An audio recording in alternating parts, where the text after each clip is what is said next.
My name is Dan Bell. I'm the Vice President of Regulatory Compliance and Technical Affairs at Marken. I have responsibility for trade compliance aspects, transportation aspects, and all areas of compliance within Marken. And I'm here today with Ray Roman. Yep, I'm Ray Roman. I am Senior Manager of Regulatory Compliance. I work for Dan, and I'm part of the trade compliance team at Marken. Both Ray and I are licensed U.S. customs brokers and certified customs specialists. We were asked to do this video log, this vlog, to talk about the return, reconciliation, and destruction of unused or expired medicine that could be classified as waste. And I think that's a topic that will be interesting for people who are perhaps watching this video. And there's some really important areas I think we could probably talk about today.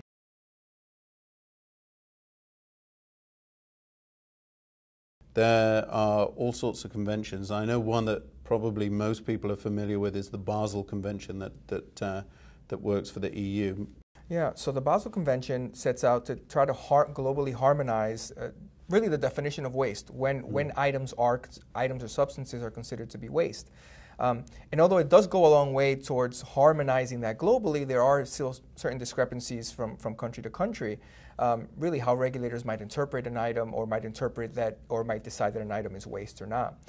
The definition of waste really, or the working definition of waste is any substance or item that is disposed of, is intended to be disposed of, or is required to be disposed of. While that definition in and of itself is quite simple, it does open up the question of when is an item or substance considered to be waste, and where. At what point does someone decide this item must be destroyed, is intended to be destroyed, or will be destroyed? So there's two parts to this really. I guess one is, does it meet the definition? But really it's a timing thing. Does it meet the definition at this moment in time? So for example, if the intention is to destroy an unused or an expired drug and you're sending that for destruction, then that would clearly fit the definition and the timing for waste. Right. As opposed to a situation where you know that at some stage at the end of the trial the medicine will be destroyed, but the particular transport requirement is really to bring that medicine to whether it be a depot or whether it's going back to a pharmacy to be reconciled to meet those GCP requirements. So then it probably wouldn't, or in fact shouldn't be described as waste. It's actually that pharmaceutical being transported. That's right, and I think the reason the definition of waste leaves that opening there is because not a substance or a product that is unused, or I should say an investigational drug product that is unused, isn't necessarily always going to be waste. There might be times where the product, under certain circumstances, very limited ones, can be reused.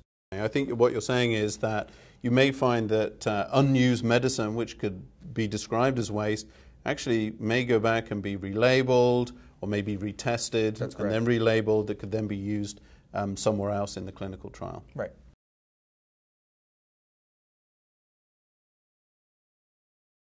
It really comes down to the classification. Just as classification is very important for trade compliance, you know, how we classify the nomenclature for pharmaceuticals that are going across borders, it's the same concept. We have to correctly classify the products that are being transported. And so I think at the end of a trial or when something has expired, the expiry date of the medicine, that's when you have to start thinking, well, how is it classified? That's right.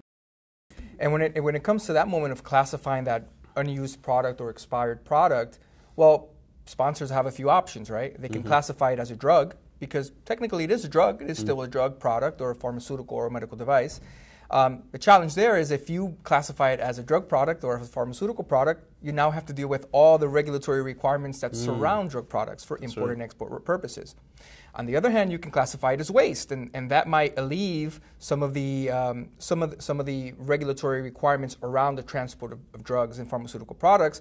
But now you have to deal with waste requirements around that product. So I could see where that would be a real challenge. So if you had a clinical trial, say, in one country, and the medicine that was reconciled back from the clinical sites, you could just destroy that in the country and follow their regulations. There's no trans-boundary challenges. But when you take multiple countries, so say a phase 2 or phase III trial, which typically is a global trial, you would have to bring those back perhaps to a central location and destroy them there. So if you're going to move across a border, you have this compliance obligation that you need to meet with customs, with FDA or MHRA, with whoever is the regulatory body.